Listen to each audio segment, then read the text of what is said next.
Thanks for tuning in to the ongoing series of the Sydney Institute's virtual talks and discussions at a time of pandemic. And we're very grateful today to have two distinguished Australians to talk about the topic of Australia and China, two views, and thanks to our associate members who have sent in some questions for the question discussion period. Both of our speakers will speak for about 15 minutes and then we'll have a question discussion period. Now they're both well known. I'll introduce them briefly. Tim Harcourt is J.W. Neville Fellow in Economics at the University of New South Wales. He's the author of The Airport Economist, which has had many editions, and host of The Airport Economist on Sky News, and a former chief economist at Austrade. And Tony Abbott, probably his best known book is Battle Lines, but most importantly, Australia's 28th Prime Ministers. So we'll start off with Mr. Abbott, go to Mr. Harcourt, and on we go. Thank you, Tony. Well, it was scarcely 5 years ago. Australia and China had just finalised a free trade deal. Australia had just been admitted into China's club of comprehensive strategic partners. And in our own national parliament, President Xi Jinping himself made the pretty extraordinary declaration that China would be, and I quote, democratic by the middle of the century.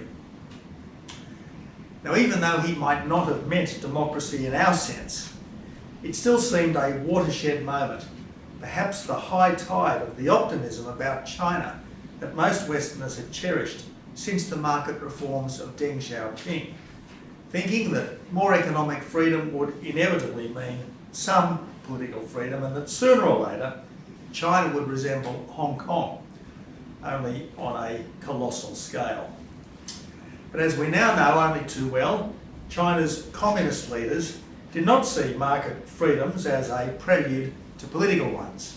For them, allowing people to trade was a concession to make China richer, not to make its citizens freer. After all, the same leader who'd said that to get rich is glorious had also advised his comrades to hide their strength and to bide their time. And now, that time has finally come to banish China's century of humiliation and once more to become the world's middle kingdom or dominating power. So clearly it was a mistake to think that Marxism-Leninism shouldn't be taken too seriously, or that it wouldn't reinforce traditional Chinese exceptionalism. And with the Communist Party unchallenged and with Xi utterly dominant, the prospect of any convergence between China and the West anytime soon is almost non-existent. 1 million plus Uyghurs will continue to languish in concentration camps. The rule of law in Hong Kong will slowly be strangled. The capacity to retake Taiwan will constantly be strengthened. Chinese people at home and abroad will endure ever more pervasive surveillance and attempts at control, and countries that object or protest will increasingly be subject to cyber attacks and trade repercussions. The new normal is a cold peace at best, and we'd better get used to it.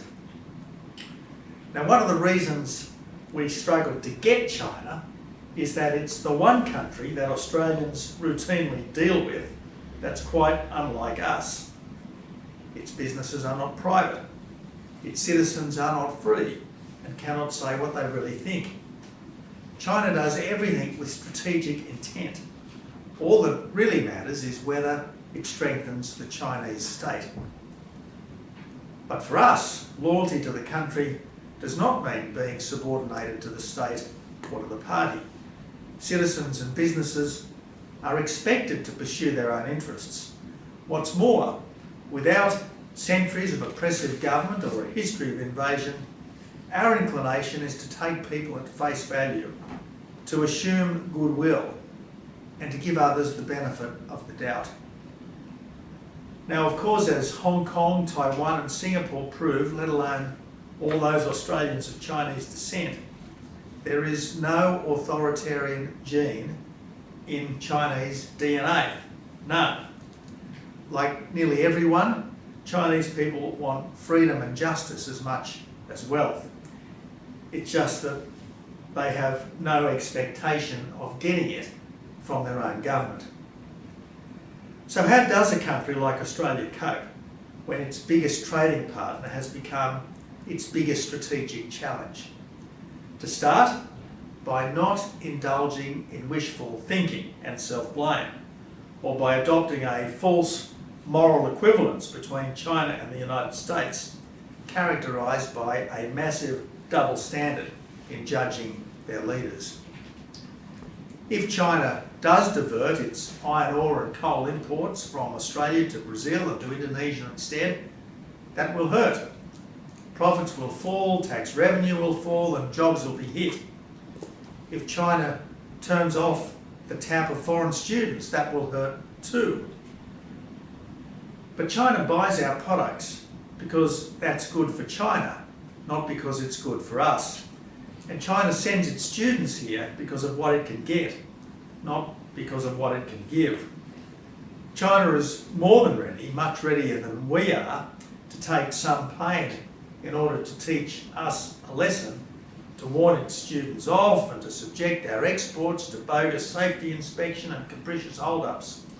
But rather than complain about the alleged inadequacies of our own government, we just have to accept that this is the price of dealing with a thin-skinned dictatorship. For us, the real economic pain will come after the development of additional, alternative, Chinese-controlled iron ore, gas and coal supplies in third world countries that are more susceptible to exploitation. And this is where our own scrupulosity on ethical and environmental standards is likely to end up doing much more harm than good. With projects like the Simandou iron ore province in Guinea and the cobalt monopoly of the Congo are falling into Chinese hands while our own domestic cost structures keep going up. Even so, our challenge is not to sell less to China, because while China needs our goods and services, they're at least somewhat dependent on us. Our challenge is to buy less from China, because having China in our supply chains is what makes us economically dependent on them. Now, I am not suggesting abrogating the free trade deal, given that in practice it's been better for our exports than for China's. Tariffs are a blunt instrument, but there'd be no reason why government in all its own purchases shouldn't have a premium for Australian made, and for anything sensitive, a requirement that all the components are sourced from trusted countries. This would be a larger scale version, if you like, of the decision to ban Huawei from participation in the NBN or the 5G network. Because China has been so good at exploiting rules that it doesn't adhere to itself on emissions reduction, for instance, or on intellectual property law, Australia's approach going forward should be one of strict reciprocity, on accepting foreign investment, on allowing students into courses with strategic spin-off, and on permitting land ownership, which should only allow China or its citizens to do here what they would allow us to do there. Effectively, that means no further Chinese land ownership in Australia. It means Chinese investment only in joint ventures in the old economy. It means being very selective about academic collaborations. And it means hardly any Chinese higher degree students in maths and the hard sciences. Given that the communist government has never allowed anarchic and encrypted Western social media into China, lest its own people be able to fly under the radar as ours can, why shouldn't we take Donald Trump's lead and ban Chinese government-owned intelligence gathering devices like WeChat? Now, we can't and we shouldn't disengage with China, but our dealings with them have to be as hard-headed and as strategically minded as theirs are with us. We should be more conscious of what we have done for China and less intimidated by what they have done for themselves or might do for us. By giving China a measure of resource, energy and food security, Australia has indeed helped in shifting 500 million Chinese from the third world to the middle class in scarcely a generation. All credit to the Chinese people and to the government since Deng's time for at least not standing in the way of the biggest and fastest advance in human well-being in all history. But can China's rise remain peaceful? That's the great question right now for the whole world. In my judgment, the best way to prevent tension escalating into armed conflict is to ensure that no potential adversary can ever think that a war could easily be won. Although American and Chinese forces were able to fight a serious war in Korea that stayed contained, we can't rely on being so lucky again. Even so, making excuses for aggression, especially towards Taiwan, the most likely flashpoint, or questioning whether the United States should or would honour its security commitments in East Asia, is more likely to embolden the Chinese than encourage them to accept a rules-based international order. When China's foreign minister told his Singaporean counterpart at a conference in 2010 that, and I quote, "China is a big country and other countries are small countries, that's just a fact," it was the old Athenian ultimatum to Melos: the strong do what they will and the weak suffer what they must, only with Chinese characteristics. To me, Australia's best role here is to be a strong contributing member of a Western alliance that responds to the abrogation of the One Country, Two Systems Treaty over Hong Kong, with targeted sanctions against China's leaders, a little like those imposed on Russia for the seizure of the Crimea, and that routinely practices freedom of navigation exercises past the illegal artificial islands in the South China Sea. To the Chinese government, the only difference between Hong Kong and Taiwan is that Taiwan, now a thriving liberal pluralist democracy of 25 million people, has capable armed forces and is still defensible with American support, despite China's massive build-up. But to a regime that regards any dissent as radioactive within its claimed borders, fostering any real doubt about American support for Taiwan could be creating an opportunity that's too tempting to ignore. You see, sometimes not making a stand has worse consequences than doing so. In the absence of official provocation, such as a unilateral declaration of independence, any American failure to help defend Taiwan in the face of a Chinese assault would spell the collapse of the American alliance system right around the world. It would mean that America could not be relied upon in a tight corner. For the countries of our region, that would mean accepting vassal status or arming to the teeth to become all but impregnable. Now, I agree with Paul Dibb that if Australia failed to provide military support to a US defence of Taiwan, it would be the end of the ANZUS alliance, other than as window dressing. It would be the first time in our history that we had put the appeasement of a dictatorship ahead of the defence of democracy. And it would be hard to escape the damning judgment that there was nothing much that we would take risks for. No friend or no ideal short of our own survival, by which time we would inevitably be on our own. To John Howard's sunny optimism that Australians would not have to choose between our history and our geography, I always used to add this rider, that we shouldn't try to make new friends by abandoning old ones. And the best way to ensure that the unthinkable remains unlikely is to keep reminding the Chinese government that any move on Taiwan could have the direst consequences. I fear that our Prime Minister is indeed right to see echoes of the 1930s in these times. Even so, all those Chinese Australians who have chosen freedom and the rule of law over conformism and state power boost my confidence that our way of life can long be maintained. Well, Australia and China have known each other for quite a while now. The Chinese people have engaged with Australia from almost the beginnings of British settlement of the continent that became our nation. In the mid-19th century, the Chinese migrants came to the goldfields and developed a retail industry. In fact, many of those same migrants went back to China and established the first retail department stores in Shanghai and Canton, now Guangzhou. At the end of the 19th century, the colonial governments engaged with China and sent trade missions.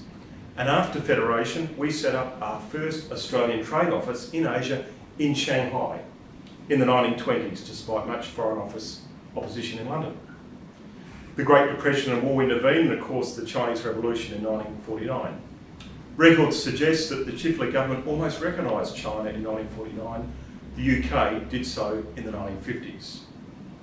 But it took until 1971 for Australia to engage with China officially as the People's Republic.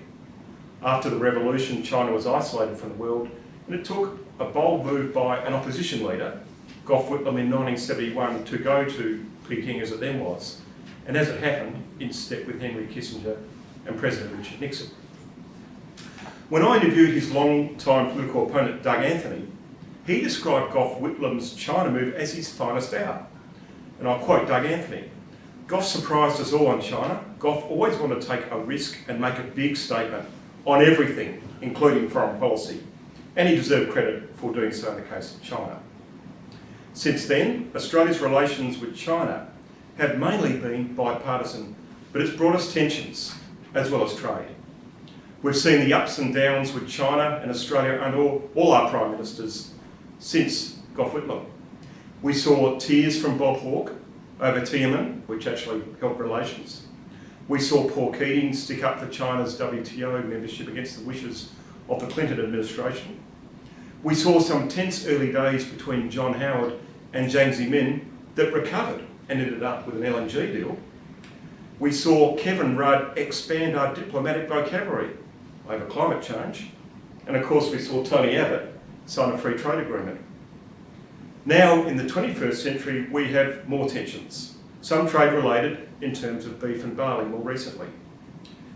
Now these problems were brewing before the coronavirus or COVID-19, but they've intensified given the way the Chinese government handled the spread of the mystery virus from Wuhan to the rest of China and to the rest of the world, and its response since. As the Low Institute's Richard McGregor has pointed out, China's mishandling of the coronavirus, its suppression and shutdown of its economy, and its diplomatic stance since has exposed both the weakness and the strength of the Chinese political system. Now the current trade tensions with China has prompted a polarised debate in Australia. In the so-called blue corner, the defence and security community has argued that trade-wise we must diversify away from China at any cost. They mainly see the world in terms of defence and security alliances, and they're concerned, rightly so, at the influence of China on Australian institutions. In the so-called red corner, there is a pro-China business lobby. They are less interested in spooky matters of defence and cybersecurity, and they think we should pretty much do whatever China wants as they are our biggest customer. This has led to some prominent Australian business people getting quite vocal and activist on the relationship. One told our diplomats to show more respect towards China, and another even invited a Chinese diplomat to speak at the press conference of an Australian cabinet minister, much to the minister's surprise. For them it's always, as my grandfather used to say, business is business. So how is this debate practical or helpful as we think about the future of China and Australian economic relations? Well, in assessing the merits of the so-called reds and blues, there's a few points to consider. First, can we diversify? Well, the answer is we always diversify in terms of trade. That's why governments negotiate bilateral trade agreements they like. That's why China diversifies its import sources, like with Brazil and Australia in terms of iron ore. just like businesses diversify, customers and investors do the same. After all, the famous Yale economist James Tobin won the Nobel Prize in economics for his optimal portfolio allocation theorem, which is basically winning the Nobel Prize for saying, don't put all your eggs in the one basket. Secondly, should we diversify? Well, there are good stories to tell. If we look at our long-standing partners in Northeast Asia, in terms of food and energy security, South Korea and Japan have always been important and will continue to be so. In Southeast Asia, if we bring together all those very distinct countries together, that's a huge market for Australian exporters.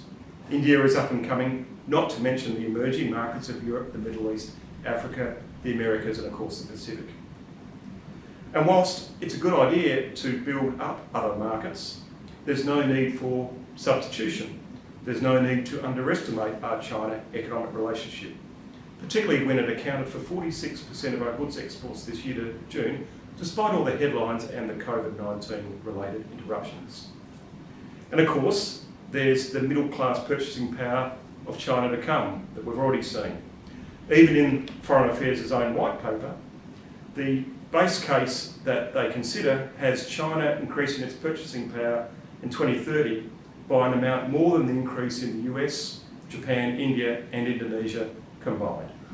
Indeed, as they say, size does matter.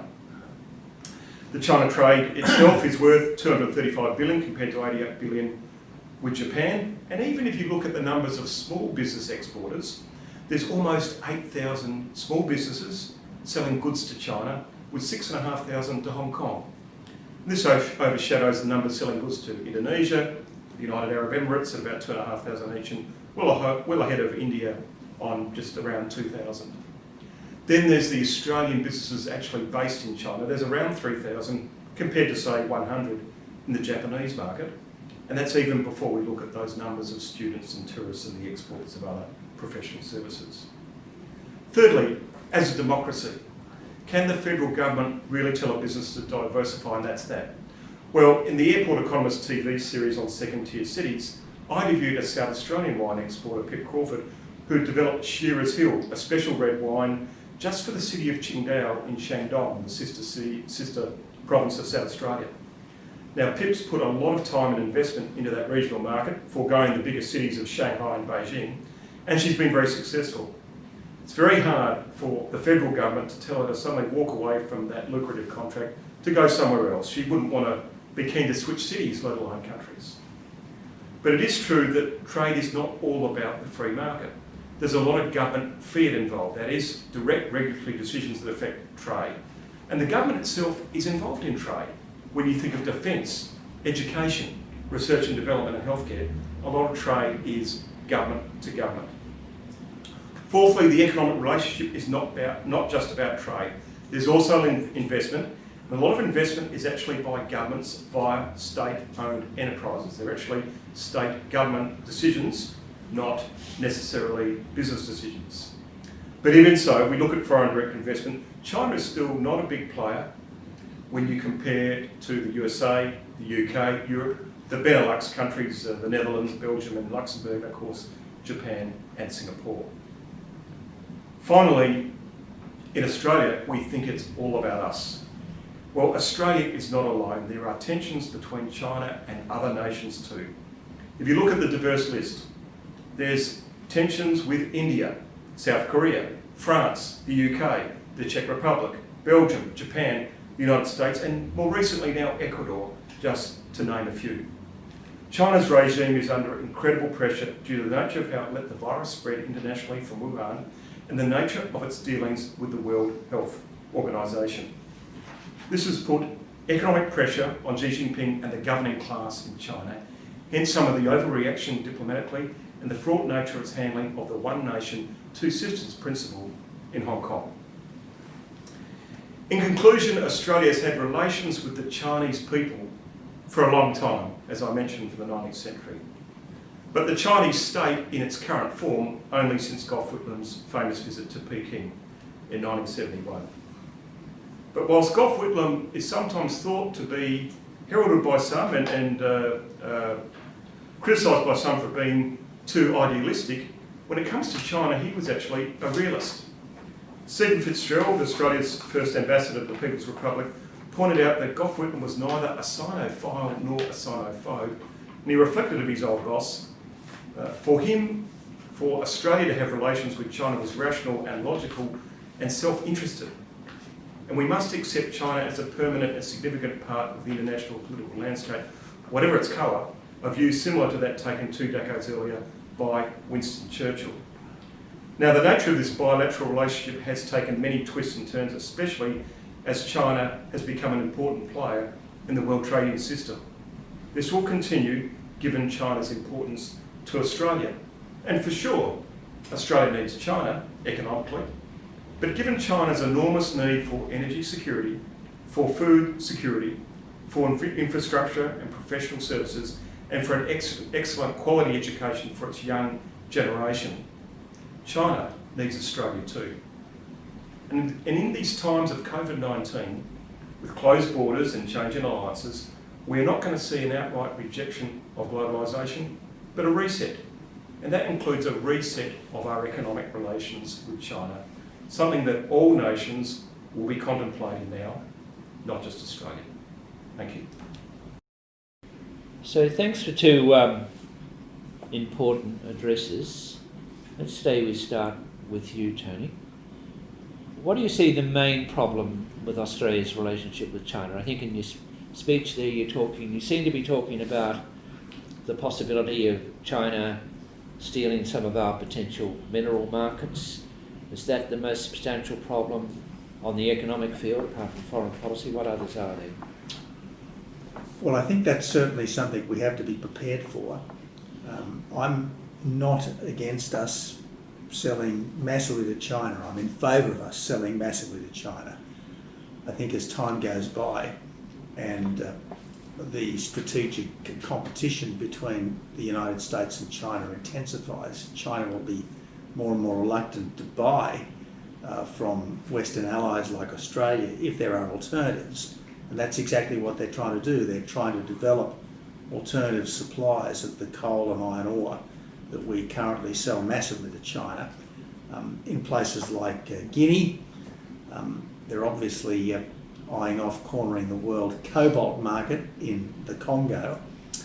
And I am sure they would be much happier to buy more coal from Indonesia than more coal from us. So while I think we should sell as much as we can to the Chinese, I think we have to be careful about buying as much from the Chinese as we currently do, particularly when it comes to things that are of critical importance to our own national security, such as drugs, PPE and IT componentry. But I also think we have to be aware that the Chinese are most likely going to prefer, as soon as they can, to buy elsewhere as well. But presumably that would be some years away. I don't think they could diversify away from us to supply vast amounts of iron ore and coal anytime soon.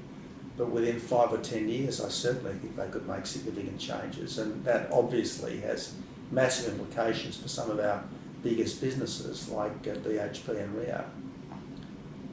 Tim, the greatest problem on the economic sphere, what do you see that as?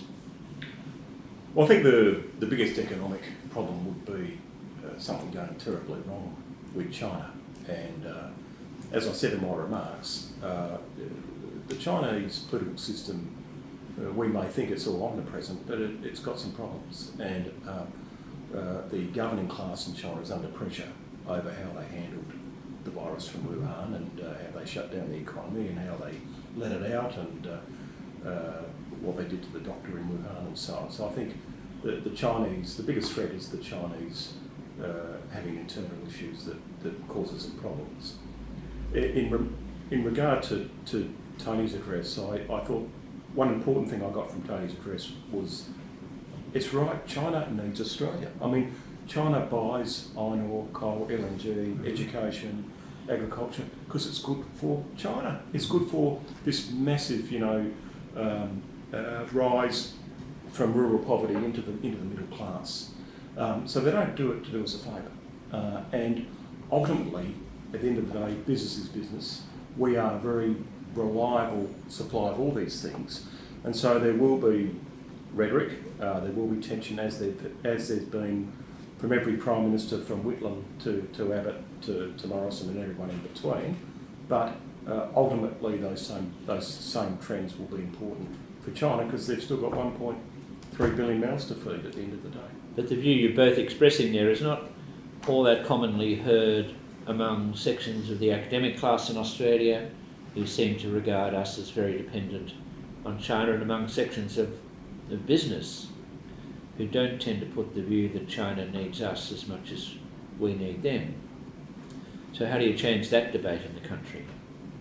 We have a terrible tendency, Gerard, to underestimate ourselves. Sure, we're not the world's biggest country or the world's strongest country, but we're not insignificant by any means. We have to appreciate that we can do a lot for the wider world. We do a lot for the wider world. So instead of constantly thinking of ourselves as a small and insignificant country, we should think more of ourselves as a quite powerful and influential country with the potential to do more and to be more. And while obviously we're never going to be as populous or as economically strong as China, we certainly are no mean country even to them. I've got to say, Gerard, this has always puzzled me. I mean, in the Airport Economist series, I think I went to 60 countries in 5 years. And in every country I saw winemakers in Shandong province doing amazing things, South Australian, McLaren Vale, technology guys in Argentina, Western Australians in Russia doing incredible things. I come back to Australia and everyone says, oh, Australia, we're so lazy, our productivity's terrible, we're missing the boat on this. You know, the classic was at the Sydney Olympics 2000. Yeah. Carly Farini came out here and said, you know, it's the new economy. If Australia doesn't close down all its rocks and crops and its old economy and start selling software like Taiwan, the Australian dollar will be 30 cents, 10 years' time. And we saw the biggest boom in our terms of trade in our economic history. So I think, you know, from what I see in terms of economic performance and the great efforts of Australian entrepreneurs overseas and at home, it just seems an incredible disconnect with the public view that Australia's hopeless at everything and we're weak and where there's little power, you know, and even the best they'll say is where there's little country punching above our weight. We're not a little country, we're a medium-sized economic power with a lot of success. Exactly right. I mean, you know, we are much better than we think we are, and often enough we're our own worst enemies. As you mentioned, Tony, one of the lessons out of COVID-19 will probably be the West Australia, United States dependence on pharmaceuticals and other medical equipment coming out of China. Now that didn't happen suddenly, our dependence probably happened over 10 to 20 years. But how do you turn that around without substantial protection for increasing the local production of drugs? Well, interestingly, the PBS, the Australian PBS, is effectively one of the world's largest drug purchasers. Now, PBS? The Pharmaceutical Benefit Scheme, which is one of the reasons why the American drug companies have always been so keen to get us to change the rules to reduce our purchasing power. If, as a government, we decided that the PBS was going to preference locally made or trusted friend made drugs and other medical supplies, we could certainly make a big difference. At different times we have had quite a substantial drug manufacturing industry in Australia. I think it's diminished somewhat in recent times, basically because so many businesses have taken globalisation to an extreme and have just gone for the cheapest. Well, as anyone who is in personal contact business knows, cheapest is not necessarily best, because it's not just the price, it's the reliability, it's the relationship that you've got with your supplier, which is critical. And what we've seen with the corona crisis is that we can have these things turn on and off like a tap, and we can't afford to have something as vital to our well-being as life-saving drugs as precarious as that. We know the controversy about governments putting money, or the demand that governments put more and more money into renewables. Mm-hmm. Would you suggest that government should put money into pharmaceuticals? I'm saying that we should use our purchasing power to do more to encourage an Australian industry and an industry which is as reliant as it is on one sometimes capricious supplier. Is that true protectionist? Well, it's interesting, Gerard. I mean, when you think about, coronanomics, the economics of the corona crisis, we actually have seen more flexibility and capacity manufacturing than we thought we had. This thing that Tony says about us underestimate us. You saw Gecko's mineral processing in Ballarat, sells to 60 countries, switched to ventilators. You saw Detmolds in Adelaide. Even in Botany, One Drop Brewery goes from craft beer to making hand sanitizer. So our manufacturing capability is actually a lot better and a lot more nimble than we think. And when you think of pharmaceuticals, medical health, we've got obviously, we've got the Cochlears, we've got ResMed, we've got Blackmores, we've got the Garvan Institute in Melbourne, and we've actually got a lot of capability in that area that has got ability without protectionism. We've actually done it pretty well, perhaps haven't celebrated it as much as we should. But I think it is also, I grant you all those points, Tim, and they're very important points, but I think it's also true that a lot of things that those companies, those great Australian companies did onshore are now happening offshore, and as an act of national policy, without bringing in tariff walls, I think we can offer all sorts of encouragements to see more of that produced domestically. I don't want to insult you, but some might call that Trumpism, bringing Australian companies back. Well, look, but it seemed to work in the US a bit. I think that's a very fair point. And look, while Trump's style, to put it mildly, is very abrasive, prior to the coronavirus, I think even the most jaundiced observer would have to accept that the bloke was doing a fair job. And one of his strengths is that he has brought a clear-eyed view of China to the American polity. That wasn't there before. I think he has permanently shifted the way the American polity looks at China, and I think that was a necessary and overdue corrective. But just on this point, I mean, some of our Australian champions, Cochlear have got some base in Europe to get that market, but also in Australia. Yeah. And in the same way in the Thai, eastern seaboard of Thailand, where you've got the automotive. Yeah. Obviously, some people have got a base there to be close to the manufacturers, and they're creating jobs in Moorabbin and in Secura. So you can do both. But having said that, and this is where I agree with Tony, is that we talk about belonging to global supply chains. They're not China supply chains. They're not meant to be one market. No. So you don't put all your eggs in the basket of one market, just in the same way as you don't have everything at home, but you diversify your global supply chains. And I think what perhaps misses the point when we talk about relative trade patterns is that, Japan runs a lot of the Asia-Pacific supply chains in which Vietnam and Thailand and so on make contributions, and that's... But again, Tim, see that one of the points I was trying to make is that China is different to almost every other country, even Vietnam, although Vietnam remains a communist autocracy at home, in that China has, I think the word is hegemonic, I can never pronounce it properly, it aims to be a hegemon, as it were, in a way that almost no other country does. Which is not free market. Not surprisingly, China is very similar to the old Soviet Union in terms of its geostrategic approach, and yet we never let the old Soviet Union into our supply chains. The Soviet Union didn't actually want to be in our supply chains. The Chinese, in their shrewdness did decide at some point, post-Mao, that they wanted to be in our supply chains. We,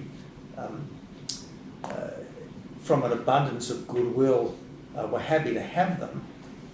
And now we have a situation where China is a much more intimidating competitor than the old Soviet Union ever was.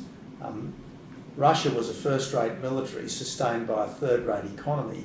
China is a first-rate economy, becoming stronger all the time, or at least until recently becoming stronger all the time, and rapidly becoming a first-rate military too. And this is why I think we have to accept that China is not just another country. It's not India, it's not Indonesia, it's not even Vietnam. It's quite different.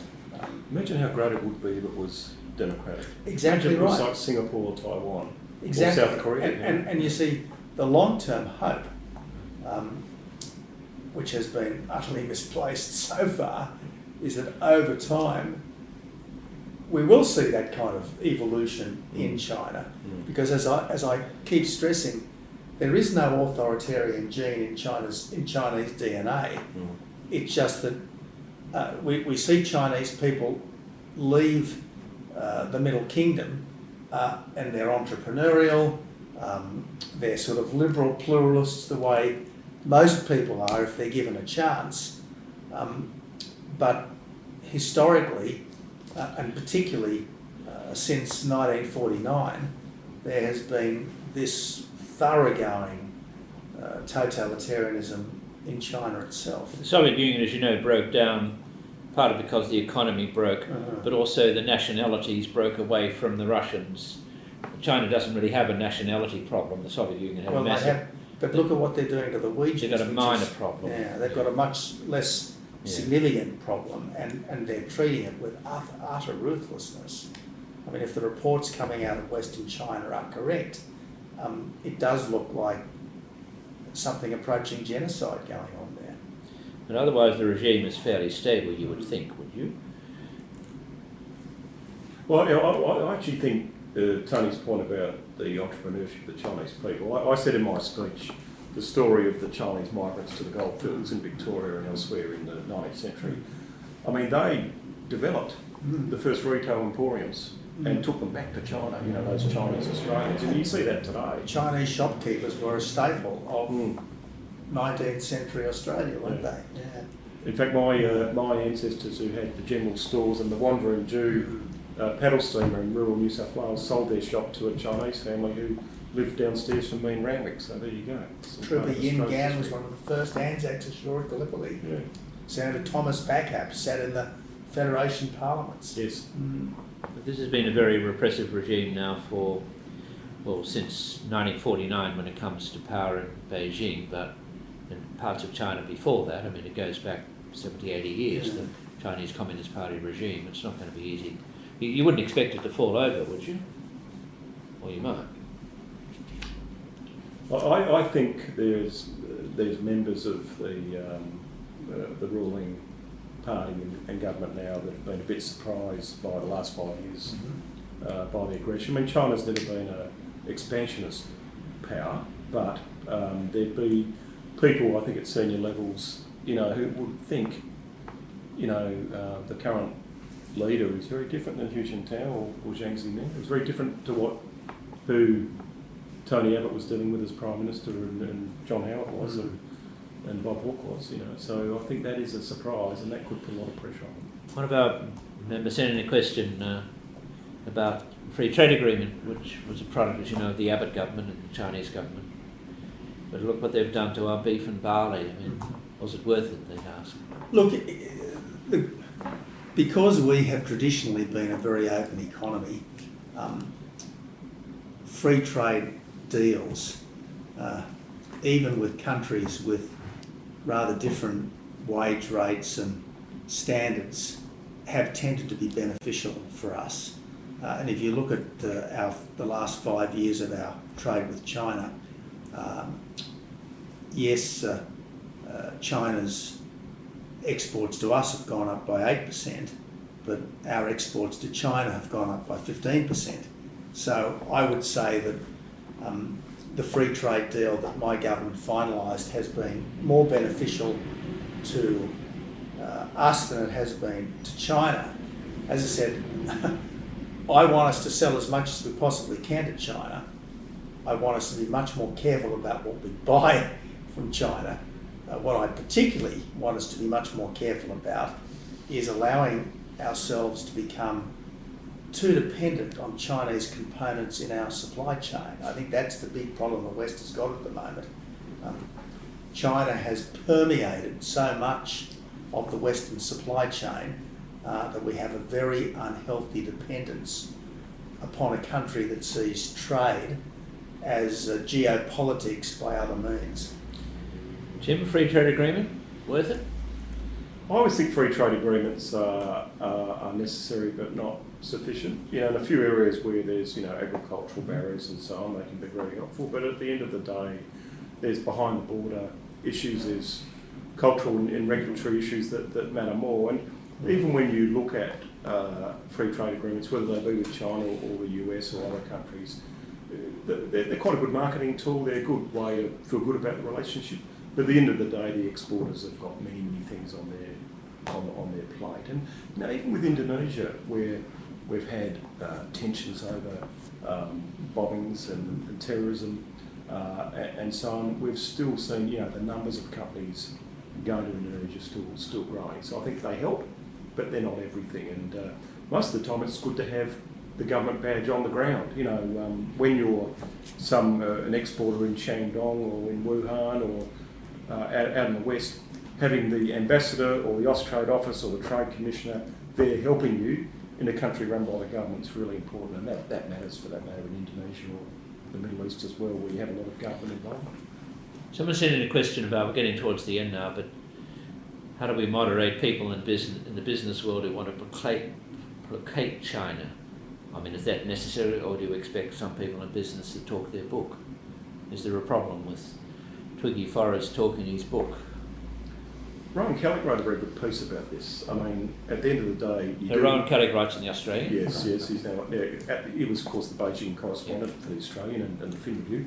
He's now, I think, in Queensland at one of the universities. So he's followed this for a long time, and basically having 8,000 or so Australian small businesses in China doing things in China is great. You get people-to-people relationships, you get to understand people better and so on.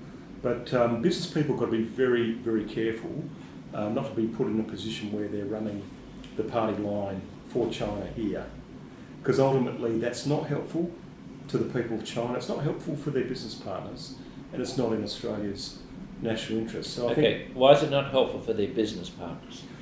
They do not want, they don't particularly want tensions between Australia and China. They want things to progress. And James Packer or Twiggy Forrest coming up and criticising the Australian government, causing sparks to fly in Beijing, is not what they want. They want stability and they want people flying under the radar. So you can understand people talking their book, but they actually prefer things nice and quiet, nice and stable, rather than sparks flying all the time. So finally, Tony, you were a successful Prime Minister. You had a good relationship with... The Australian government had a good relationship with China. Looking back on it now, what's your recollection of those... I mean, you were a senior minister before that, but what's your recollection of those couple of years you were Prime Minister in the China relationship, and is there anything we can do better?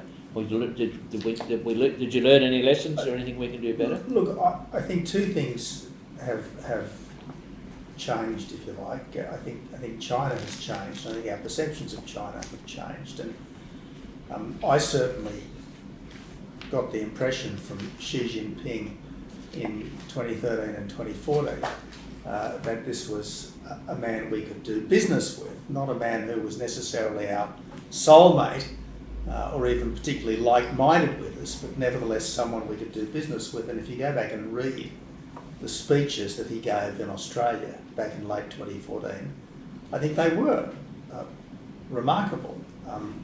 I think they were genial. They certainly seemed decent. But so much that's happened since then in China, obviously at the behest or at the instigation of the government, hasn't been genial or decent at all. I mean, the treatment of the Uyghurs, outrageous, an abomination. The treatment of Hong Kong, wrong, dead wrong. The threats to Taiwan, unconscionable. Whatever you might think about, China's long-term claim over Taiwan, the tensions on the borders, I think invariably China is responsible, and what we are seeing now is a hegemonic power, clearly a hegemonic power. Tim made the point that China's never been expansionist. I think that was the term you used. Yes and no, but in the old days China dominated the only world it knew completely, and you were either an enemy or a vassal. There was no real concept of an independent sovereign state with which China dealt with on equal terms. None. And I think what we're seeing is the compounding of traditional Chinese exceptionalism with a large dollop of rather vicious Marxism-Leninism. Well, that's an interesting thought on which to conclude from your own personal recollection. So many thanks to number 28, and many thanks to the airport economist, Tim Harcourt. Thank you. Good on you, Jared.